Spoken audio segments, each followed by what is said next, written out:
verset 18. Car tu as eu 5 maris. Je vais commencer au verset 17 pour mieux comprendre l'histoire. La femme répondit, je n'ai point de mari. Jésus lui dit, tu as eu 5 maris. Je n'ai point de mari. Au verset 18. Car tu as eu 5 maris et celui que tu as maintenant n'est pas ton mari. En cela tu as livré. Seigneur, lui dit la femme, je vois que tu es prophète. Au verset 20. Nos pères ont adoré sur cette montagne et vous vous dites que le lieu où il faut adorer est à Jérusalem. Verset 21. La femme lui dit, Jésus, crois-moi. Femme lui dit, Jésus, autant pour moi. Crois-moi, l'heure vient où ce ne sera ni sur cette montagne, ni à Jérusalem que vous adorerez le Père. Au verset 22. Vous adorez ceux que vous ne connaissez pas. Nous adorons ceux que nous connaissons. Car le salut vient des Juifs. Mais l'heure vient et elle est déjà venue. Dis avec moi, l'heure vient. L'heure vient. L'heure vient. L'heure vient. Et elle est déjà venue. Elle est déjà venue. Amen. Amen. Les vrais adorateurs adoreront le Père en esprit et en vérité. Car ce sont ici les adorateurs que le Père demande. Enfin, le verset 24. Dieu est esprit et il faut que ceux qui l'adorent, l'adorent en esprit et en vérité. Amen. Amen. Sois-toi comme un roi, comme une reine. Acclame Jésus. Amen. On acclame Jésus. Vous savez, à l'école, on nous apprend à applaudir. Mais à l'église, on nous apprend à acclamer. Lorsqu'on acclame une divinité supérieure, on ne peut pas être assis. Alors, acclame comme quelqu'un qui sait.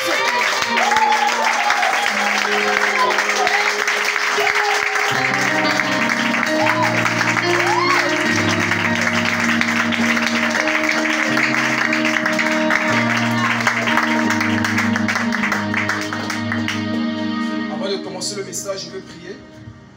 Amène-nous dans une mélodie vraiment prophétique. Une mélodie qui va transporter nos esprits. Car ce soir, c'est le soir de la transcendance. Ce soir, c'est l'atmosphère céleste qui doit descendre.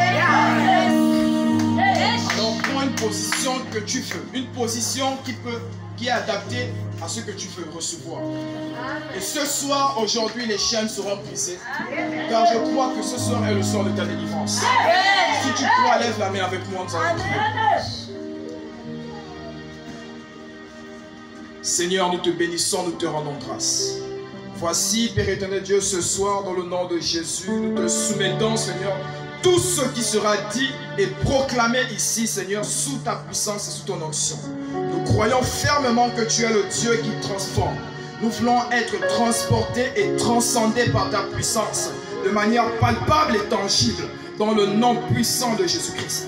Que ton onction vienne encore remplir les vies, que ton onction vienne toucher les cœurs, pleinement dans le nom puissant de Jésus-Christ. Mosabri tocando la batesha, azuprenda lubra catezo pratush, midru bratacosa mando levas, alegro brasinda la basukia, aligro sando le bash, azizo keta reko paradash, luki tus li aprando la bas, afeko sapa, legro shandisi la bas, mova la katosha. Movala katosha, azupreda isando, le gosha liva la katose prena malakusanda la vache, le broda la via vasonda le gauche, livandosha, livandosha, livandosha. Nous te bénissons parce que tu es Dieu et tu transformes les vies. Que l'honneur et la gloire te soient rendus dans le nom de Jésus. On acclame le Seigneur et on s'assoit dans la présence.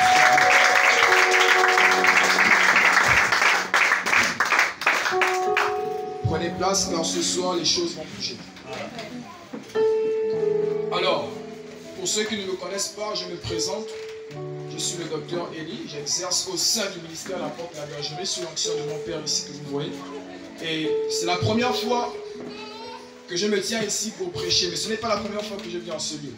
C'est la 3e fois. Et le chiffre 3, c'est le signe de la résurrection. Et ce soir est la résurrection de ta vie. Amen. Et pour tous ceux qui peuvent le remarquer, c'est vrai, je suis jeune de manière charnelle. Mais dans l'esprit, je suis vieux. Parce que j'ai appris beaucoup de choses. Et par la petite expérience que j'ai, j'aimerais aussi vous la transmettre à votre tour. C'est pourquoi le thème de ce soir, allons-y rencontrer le Dieu de la montagne. Allons-y rencontrer le Dieu de la montagne. Et nous avons lu ici dans le livre de Jean, chapitre 4, au verset 18 à 24. Et lorsqu'on lit cette histoire, nous comprenons ici que c'est l'histoire d'une femme samaritaine. L'histoire d'une femme samaritaine qui a eu à rencontrer Jésus. Une femme samaritaine qui a eu à rencontrer Jésus, mais qui ne savait pas premièrement par l'apparence que c'était le Fils de Dieu. Et la Bible nous fait mention ici, au verset 18, lorsque Jésus commence à parler dans la vie de cette femme, il lui dit, va, lui dit Jésus, appelle, au verset 18, autant pour moi, car tu as eu 5 maris, et celui que tu as maintenant n'est pas ton mari. En cela tu dis vrai. Seigneur, lui dit la femme, je vois que tu es prophète. Nos pères ont adoré sur cette montagne, et vous vous dites que le lieu où il faut adorer est à Jérusalem. Et si elle fait mention de la montagne, car dans la Bible, dans les écritures hébraïques, que ce soit aussi dans les écritures grecques, ici, la majorité des serviteurs de Dieu, tous ceux que Dieu appelait et qui manifestaient la présence et l'onction de Dieu, Dieu les appelait toujours, c'était au sommet d'une montagne. Dieu les rencontrait toujours, c'était au sommet d'une montagne. C'était toujours au sommet de l'échelle. Raison pour laquelle lorsque Moïse a eu à rencontrer Jésus, lorsque Moïse a eu à rencontrer Dieu, autant pour moi, c'est au sommet de la montagne. Lorsqu'il fit sa première rencontre avec Dieu. De même pour Élie, c'est aussi au sommet de la montagne qu'il a eu à rencontrer Dieu. Et aujourd'hui, moi je peux te dire, ce n'est pas sur la terre que tu vas rencontrer ta solution, mais c'est au sommet de la montagne que tu rencontreras ta solution. Et nous voyons maintenant ici que la montagne, je peux définir ici la montagne, selon la Bible, la montagne était un lieu de rencontre entre l'homme et Dieu. Autrement dit, c'est un lieu de rencontre entre le ciel et la terre. Autrement dit, c'est la place là même où Dieu se penche vers l'homme et là où l'homme monte vers Dieu. Autrement dit, tu es maintenant à la position qu'il te faut. Tu es au lieu même qu'il te faut. Et ce soir, je pense fermement que Dieu va toucher les vies de chacun ici. Lorsqu'on parle des Samaritains, ici les Samaritains et les Juifs n'avaient pas de lien commun ensemble. La Bible dit ici qu'ils se détestaient. Et la femme même était surprise du fait d'elle fois que c'est Jésus qui lui demande de l'eau. Imaginez-vous, vous êtes dans une société ou encore dans un pays. Et vous avez une nationalité différente des autres. Et vous savez bien que votre pays est en conflit avec cette nation-là. Et ces gens même de cette nation viennent, une personne, vous voyez cela seul, elle vient vous demander un service. Et étant donné que vous manifestez une haine ou encore une colère contre ces gens-là, comment allez-vous réagir vis-à-vis de ces personnes? Mais regardez ce qui s'est passé. Donc la femme samaritaine ici était inconsciente qu'elle avait en face d'elle une personne qui avait la capacité de changer sa vie. Et lorsque Jésus s'est mis maintenant dans la qualité, dans la position de prophète, il a commencé à parler et à détailler.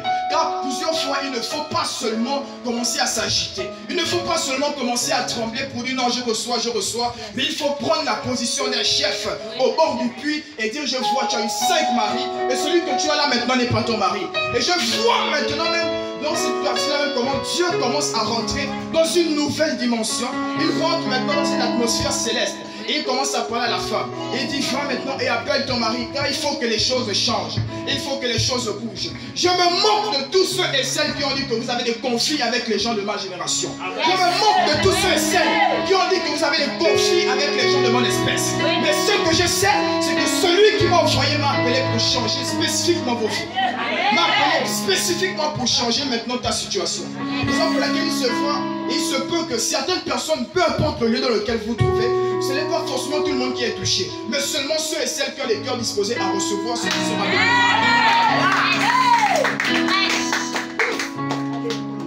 Est-ce qu'on peut avancer? Ici, lorsqu'on parle des Samaritains, ici, pour définir un peu les Samaritains c'est un groupe ethno-religieux ici, qui veut dire ici observant. Et lorsqu'on parle d'observant, cela provient du verbe hébraïque lishmor, qui veut dire ici garder ou encore ceux qui gardent. Donc ici, c'était des personnes, même ces Samaritains-là. Et la Bible dit ici que dans les anciens temps, ceux-là, ils venaient de la branche même du judaïsme, non dans le christianisme. Ils sont parmi ces premières personnes-là dans la religion du christianisme, au judaïsme. Donc c'est une religion christianisme orthodoxe. Donc cela vient de l'ancien temps. Et lorsqu'on parle de ces personnes-là, ils avaient une vie différente des autres. Mais si on remarque bien que Jésus n'a pas prêté attention à la vie ou encore à la manière de vivre de cette femme, il a prêté attention à sa qualité d'être d'abord intérieurement. Il a parlé sur la vie de cette femme. Voici cette situation que je vois qui n'est pas normale dans ta vie. Voici ce que les hommes ont dit dans ta vie. Mais moi maintenant je ne viens pas pour te condamner. Mais regardez le cœur qu'avait Jésus. Même auprès de lui, on a amené des femmes qui avaient une mauvaise vie. On a amené des personnes qu'on lapidait à gauche, à droite. Mais toutefois, il ne s'est pas levé comme un homme, mais il s'est levé comme un Dieu. Raison pour laquelle Dieu peut te donner la position d'un Dieu au sein des hommes, mais les hommes peuvent te donner la position d'un homme au sein des hommes. Tu as une position différente de celle que les hommes te donnent. Amen. Regardez ici. Lorsque Jésus se met à parler maintenant sur la vie de cette femme, elle dit précisément aussi quelque chose qui m'a touché. Nos pères ont adoré ici sur cette montagne. Et vous dites que le lieu où nous devons adorer est à Jérusalem. Autrement dit, sûrement tu as adoré dans un lieu qui n'était pas le tien. Oui. Mais aujourd'hui, Dieu vient te déloger et il t'installe dans le lieu qui t'appartient. Tu étais dans un milieu où on ne t'a pas honoré. Tu étais dans un milieu où tu as été rejeté. Tu étais dans un milieu où tu as été repoussé. Tu étais dans un milieu où tu as été méprisé. Mais aujourd'hui, il y a quelqu'un qui te prend. Il y a une personne qui te soulève de ta place et qui te donne le manteau royal sur ta vie au nom de Jésus. Est-ce que tu ne parles pas à quelqu'un? Amen.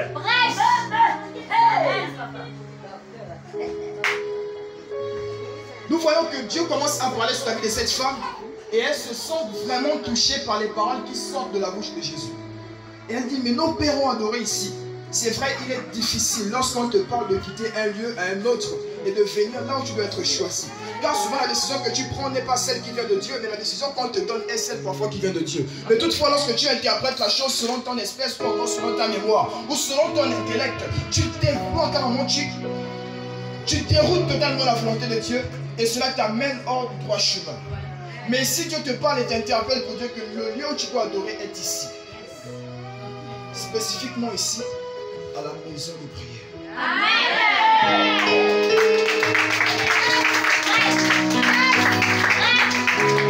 On parle de la maison de prière.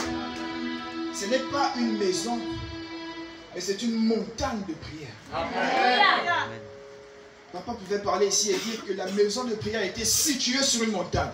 Pour dire que lorsque Dieu donne d'abord un thème, il donne d'abord des signes qui l'accompagnent. Pour attester que la parole vient de Dieu et non pas forcément de Dieu, mais elle vient automatiquement de Dieu. Afin que l'on parle et on déclare la parole sans aucun doute. Mais lorsque je suis en train de parler maintenant, Dieu m'amène aussi à comprendre aussi, lorsqu'il parle au verset 21, femme lui dit Jésus, crois-moi, l'heure vient où ce ne sera ni sur cette montagne, ni à Jérusalem où vous adorerez le Père. Au verset 22, vous adorez ce que vous ne connaissez pas, nous adorons ce que nous connaissons. Dis avec moi ce que nous connaissons. Ce que nous connaissons. Ce que nous connaissons. Ce que nous connaissons. Le salut vient des Juifs. Pourquoi le salut vient des Juifs? Jésus était juif. Si Jésus était Gabonais, le salut devait venir des Gabonais. Amen. Le salut appartient à la religion, le salut appartient à la religion qui s'attribue au Fils de Dieu. Amen. La Bible dit ici que Jésus était juif. Automatiquement, le salut ne peut venir que des Juifs. Si Jésus était Gabonais, le salut allait venir des Gabonais. Si Jésus était Mexicain, le salut allait venir des Mexicains. Mais maintenant que Jésus n'est plus sur la terre, mais il est ici en esprit, alors si toi tu es Gabonais, ou si toi tu es peut-être Togolaise, ou si toi tu es béninoise, mais étant donné que le sang de Christ coule dans nos veines, le salut appartient au monde du corps de Christ.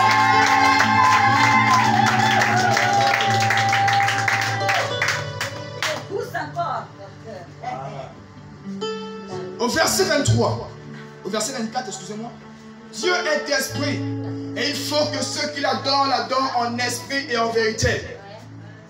Il faut que ceux qui l'adorent en esprit et en vérité. On a longtemps adoré Dieu d'une manière personnelle. On a longtemps adoré Dieu dans un mauvais confort. On a longtemps adoré Dieu de manière à dire que Seigneur, il faut que ce soir même tu regardes ma situation. Mais quand tu te rends compte, tu vois que ce sont les personnes, les gens qui sont autour de toi, tu veux forcément qu'ils te remarquent. Vous savez, lorsque même on dit qu'on peut aller chercher Dieu sur la montagne, vous allez souvent remarquer qu'il y a de ces personnes ou encore ces serviteurs. Je n'ai pas vraiment des serviteurs d'une servante de Dieu. Mais j'essaie de relater un peu les faits qui sont présents aujourd'hui de nos jours. Vous voyez, il y a ces serviteurs ou ces servantes de Dieu. Lorsqu'ils disent qu'ils partent rencontrer Dieu au sommet de la montagne, Il y a d'autres qui acceptent même de se faire prendre en photo pour dire que voici je suis à la montagne. Voici je suis ici à la montagne. Ils peuvent te dire regardez-moi, voici les fidèles. Je ne dis pas mentir. Je suis venu à la montagne. Mais regardez, tous ceux qui acceptent de se laisser prendre en photo au moment qu'ils sont dans le secret, ce ne sont pas des prédicateurs, mais ce sont des acteurs. Parce qu'il n'y a que des acteurs qu'on prend en photo. Si tu es réellement un serviteur, une servante de Dieu, la montagne est un lieu secret. La Bible dit que lorsque Dieu a appelé Moïse, il a appelé Moïse sur la montagne. Moïse a passé plus d'une semaine sur la montagne. La Bible dit que la nuée est descendue et a couvert toute la montagne. Les tonnerres. La Bible dit que lorsque Moïse parlait, l'Éternel lui répondait par les tonnerres.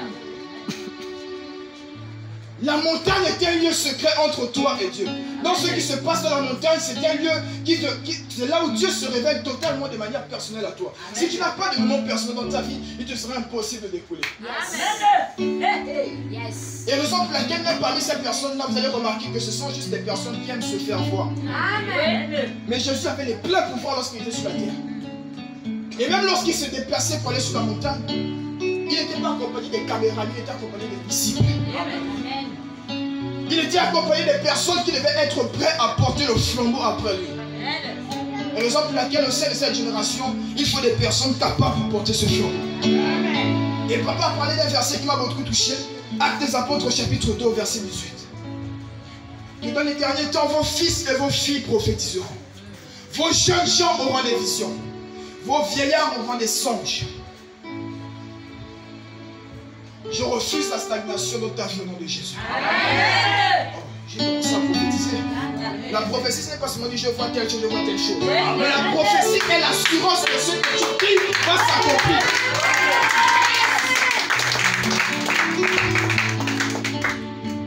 J'ai dit je refuse la stagnation dans ta vie. Amen. J'ai comme une envie de parler.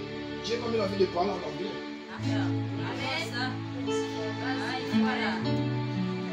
I refuse stagnation in your life in the name of Jesus.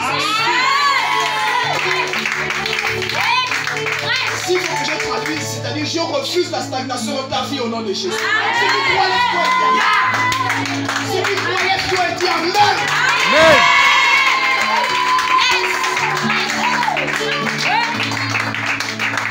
Assois-toi comme un chef. Il faut que Dieu nous donne déjà l'option de parler en langue. Il ne pas parler en espagnol. Il faut déjà avoir des traducteurs. Parce que lorsque les messages sont diffusés dans les autres pays, ils ne vont pas écouter ça en français. Ils écoutent ça dans leur langue à eux. Le Dieu où vous devez adorer est ici, sur la montagne. Dieu parle à cette femme samaritaine. Et il dit, là où vous avez eu adorer, je ne suis plus là-bas. Là où vous étiez auparavant en train de fléchir les genoux, j'ai quitté celui à longtemps. Là où vous étiez autrefois en train de pleurer, de gémir, Seigneur, regarde ma famille, regarde mes enfants, regarde ma situation, regarde mon travail, regarde ma scolarité, regarde mes affaires. Dieu dit, il n'est plus là-bas. Raison pour laquelle il y a certaines prières que vous adressez à Dieu qui sont juste dignes d'éloge et non dignes d'être exaucées. Parce que vous habitez un lieu où Dieu n'est plus. Et raison pour laquelle vous allez voir des personnes qui donnent des prières sur prières, mais qui n'obtiennent aucun résultat. Dieu cherche à construire. Il cherche à établir quelque chose de fort à l'intérieur de ta vie. Aujourd'hui, je suis sûr et certain d'une chose. C'est que dans cette génération, Dieu va établir des personnes même que les autres ne pensaient pas voir au-dessus. Et ça a déjà commencé. Aujourd'hui, je peux me tenir devant vous, ce n'est pas parce que j'ai été choisi seulement par un nom, mais j'ai été choisi par Dieu au travers d'un nom. Et c'est une grâce que j'ai aujourd'hui, car plusieurs n'ont pas cette occasion, mais plusieurs n'ont pas eu cette opportunité. Vous savez, lorsqu'on vous présente une opportunité, acceptez-la. Même si vous n'avez pas les capacités pour accepter la, vous apprendrez après. Et j'ai saisi l'opportunité, j'ai saisi la grâce que Dieu m'a donnée au travers de cet homme et j'ai appris beaucoup de choses. Il était difficile pour moi de me tenir devant certaines personnes et de proclamer la parole de Dieu. Mais aujourd'hui, je me sens libre et je dis ce que Dieu me demande de dire. Il était difficile de croire même que là où j'étais auparavant, est-ce que je vais quitter ce lieu un jour pour atterrir ici? Il était difficile de concevoir à l'intérieur de moi-même. Est-ce qu'un jour, je me rendrai compte de ce que Dieu veut faire avec nous. Mais lorsque Dieu te choisit, il te choisit d'abord avec un plan établi. Lorsque Dieu t'appelle, il t'appelle d'abord pour une mission bien précise. Et Dieu ne prend pas compte des obstacles qui sont devant toi. Parce que les obstacles qui sont devant toi sont des avantages pour Dieu. J'ai dit les obstacles qui sont devant toi sont des avantages pour Dieu. Amen. Merci Saint-Esprit. Regardez un peu cette histoire. La Bible dit que lorsque même l'ange voulait venir, lorsque Dieu envoyait son ange pour venir visiter Marie, pour dire que voici maintenant, tu seras enceinte. Tu vas mettre au monde un fils. Et on lui donnera le nom d'Emmanuel. Ce qui veut dire que Dieu est avec nous. Regardez, Marie ici est dans une confusion totale. C'est-à-dire, elle est rentrée en elle-même et elle s'est dit, mais Seigneur, je suis une vierge, comment je peux concevoir? Mon image sera salie. Ma réputation sera réduite au sol. Ma réputation sera bafouée. Mais Dieu ne prend pas compte de ta réputation, mais il prend compte de ce qu'il voit derrière toi. Car des fois, ce que Dieu voit derrière toi est ce que toi tu vois peut-être, je ne sais pas, à gauche ou à droite. Mais Dieu voit l'essentiel pour ta vie. Avant de faire ce qui est important d'abord pour toi. Et lorsque l'ange vient parler à Marie, il lui dit ceci. Voici, tu vas concevoir un fils. Mais elle se dit, non, mais moi je ne connais point d'homme. J'ai un homme, mais on ne se connaît pas encore en tant que machin. Mais on se connaît juste qu'on est là, on dort ensemble, on lave le linge, on fait ceci, on fait cela. Mais voici, il dit, si tu vas concevoir un fils à l'intérieur de toi. Et lorsque l'ange finit d'annoncer cette nouvelle, voici Marie, voici l'ange qui part. Et lorsque Marie reste, maintenant elle commence à être troublée. Joseph n'était pas encore mis au courant. Mais la Bible dit ici que lorsque Joseph était mis au courant, au fond de lui, il a commencé à nourrir un peu quelques tics de jalousie. Il était un peu, à l'intérieur de lui, il était comme un peu attristé. La Bible dit que l'ange s'est révélé à Joseph pour dire que ne chasse point ta femme. Car l'enfant qu'elle attend, est l'enfant tant attendu depuis des générations et générations. Mais ici, moi je peux vous présenter un Dieu ici qui n'a pas besoin de porte ordinaire pour rentrer dans un lieu qui lui plaît. La Bible dit ici que lorsque Dieu est rentré, lorsque Jésus est entré par la prophétie de Dieu dans le ventre de Marie, ici nous remarquons ici que Dieu, l'accouplement qui s'est passé, c'était entre le Saint-Esprit et la femme. Mais Jésus, Marie n'a pas eu à connaître un homme de manière charnelle. Mais c'est pour dire que l'obstacle, peut-être que toi tu vois pour dire que non, il n'y a pas de porte pour entrer. Mais Dieu ici, il crée une porte hors du commun, là où il dépose maintenant quelque chose de précis.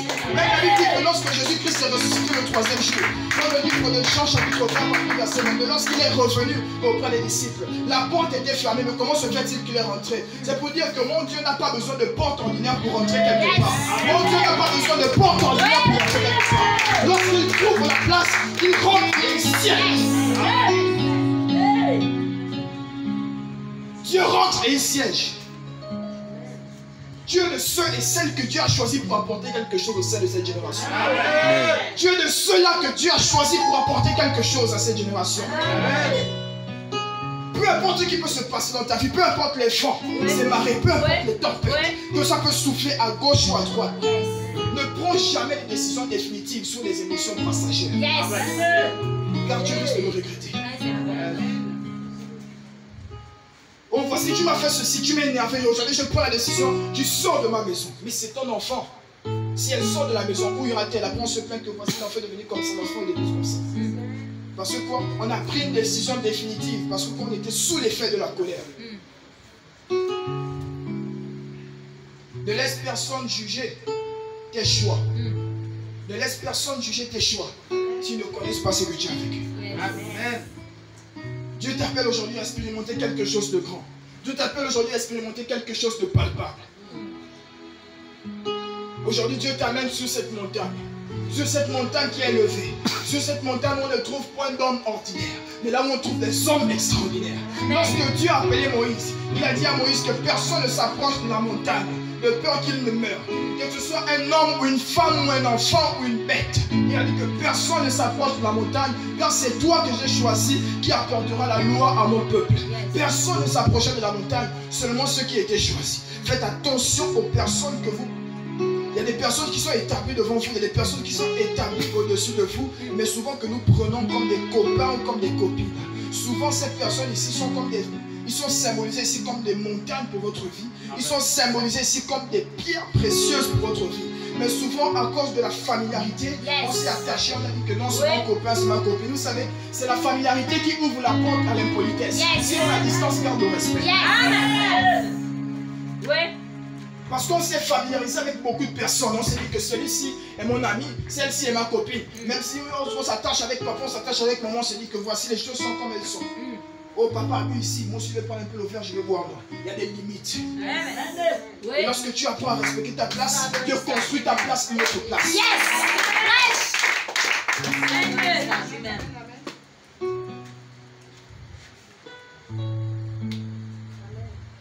Mais l'heure vient et elle est déjà venue, où les vrais adorateurs adoreront le Père en esprit et en vérité.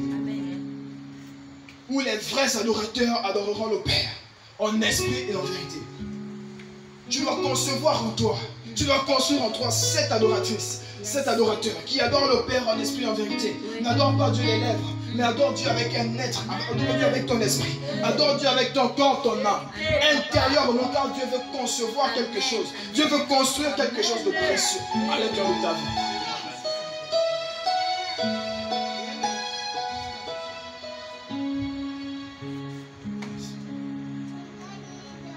Vous savez, le plus souvent lorsqu'on s'est attaché à certaines personnes, à force de s'attacher, ces personnes ont fini par voir que non, nous sommes trop collants. Et ils ont commencé à nous repousser dans certains moments, même où on devait être liés, parce que nous sommes attachés trop vite. Souvent, lorsque tu prends une personne trop comme une star, elle va te traiter comme une femme. Vous savez comment on traite les fans? Le plus souvent, les stars n'ont pas le temps des fans, mais ils gèrent leur business. Et des fois, on s'attache à des personnes qui ne sont même pas nécessaires pour nos vies. Lorsque tu prends ton temps à t'appuyer sur le sort d'une personne, mais tu sais que cette personne ne te calcule pas. Tu sais que cette personne n'est pas normalement, comment dire, dans ton domaine d'expérience. Cette personne ne partage pas les mêmes rêves, les mêmes idées que toi. Mais tu insistes à t'attacher, cela te fera perdre ta valeur. Fais très attention, si tu vas acclamer, fais mieux que ça.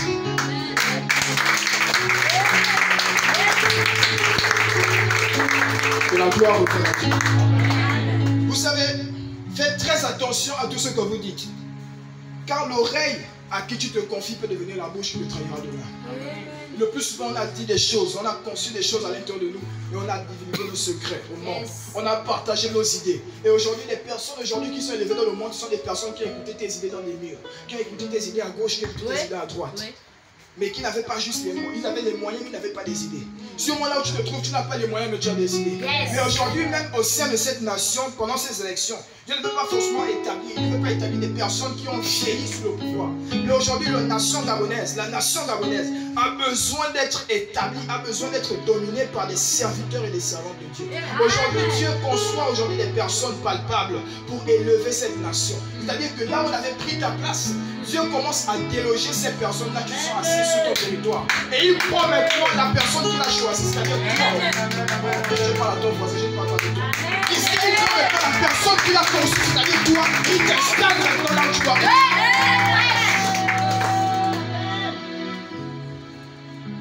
Ce que je dis peut-être ne peut pas s'adresser à tout le monde. Au fond de ton cœur, tu peux peut-être te dire que d'un côté ça me touche, d'un côté c'est mon histoire, d'un côté c'est comme ça. Mais si tu penses que d'un côté c'est comme ça, ta vie sera toujours d'un côté. Lorsqu'on est conscient que la parole qui passe est la mienne, on la saisit d'une manière palpable et tangible. Oh, si tu crois, lève-toi et dis Amen. Dis Amen très fort.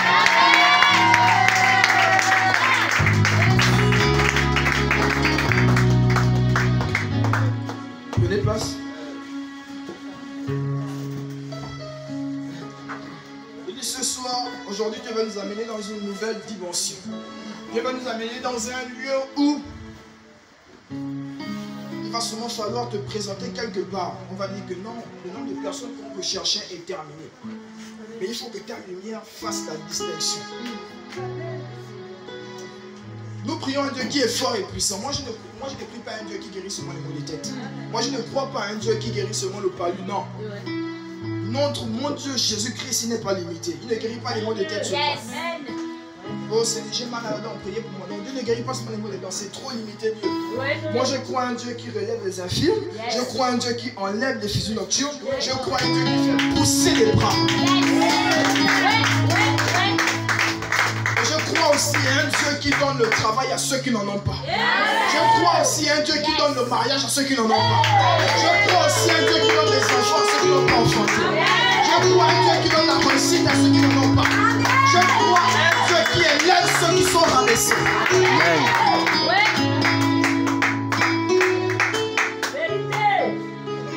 Vous savez, durant le petit parcours que j'ai eu avec Christ, durant la petite expérience que j'ai appris beaucoup de choses. Et j'ai compris le plus souvent que la mission dans laquelle on s'engage n'est pas souvent facile. Car aujourd'hui, la majorité des personnes qui sont aujourd'hui le plus attaquées, ce sont des jeunes qu'on veut détruire, à gauche et à droite. Raison pour laquelle il y a beaucoup de malfaisances, beaucoup de choses négatives qui se passent même au sein de notre pays. Et nous retrouvons donc tout cela, même que ce sont des jeunes qui sont à l'auteur de ces choses. Mais aujourd'hui, si j'ai été tiré de ces milieux-là, c'est pour donner l'exemple à un frère, c'est pour donner l'exemple à une sœur. Raison pour laquelle Dieu m'appelle pour conscientiser les cœurs. Dieu ne m'appelle pas pour exposer, mais pour conscientiser les cœurs. Je ne parle pas forcément à un jeune, mais je parle à un père, à une mère qui m'écoute. Car la parole de Dieu n'a pas d'âge. Oui. Saisis l'opportunité que tu as d'avancer maintenant avec Christ. Car l'âge que tu as, tu ne l'auras plus jamais. Yes.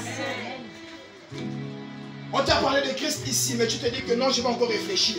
Oh mon frère, ici avec Dieu, on doit s'engager, on doit prier. Ah, je sais, je vais essayer. Je prie que Dieu me donne la force. Oh mon frère, il faut t'engager, il faut donner des dons à l'église. Il faut faire ceci, il faut soutenir les hommes de Dieu. Oh, je vais essayer, mais toutefois, quand Dieu te donne la vie, n'essaye pas. Ouais. Prêche. On se lève chaque jour au matin de nos lits. Dieu n'essaye pas de nous donner la vie. Si les seigneurs devaient marcher comme ça, un côté on est vivant, un côté on est mort. Oui.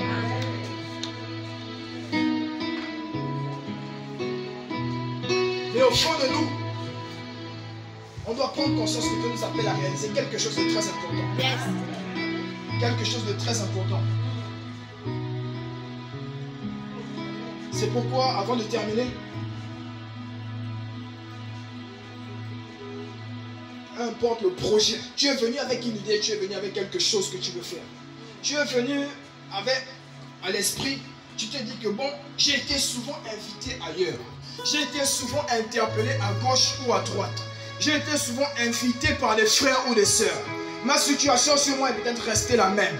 Mais aujourd'hui, tu n'as pas été invité dans un lieu ordinaire, mais extraordinaire. Tu n'as pas été invité dans une conférence des compagnes ou encore des élections, non. Mais tu as été invité à la rencontre de la montagne pour venir rencontrer Christ. Tu as été invité au pied de la montagne pour venir rencontrer le Dieu qui exauce toutes choses. Et je crois fermement que si tu restes attaché à tout ce qui sera dit ici ce soir, ta vie va prendre une autre tournure.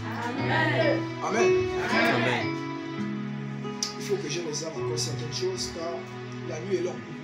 Amen. Amen. On va se lever, on acclame le Seigneur. Que Dieu nous bénisse.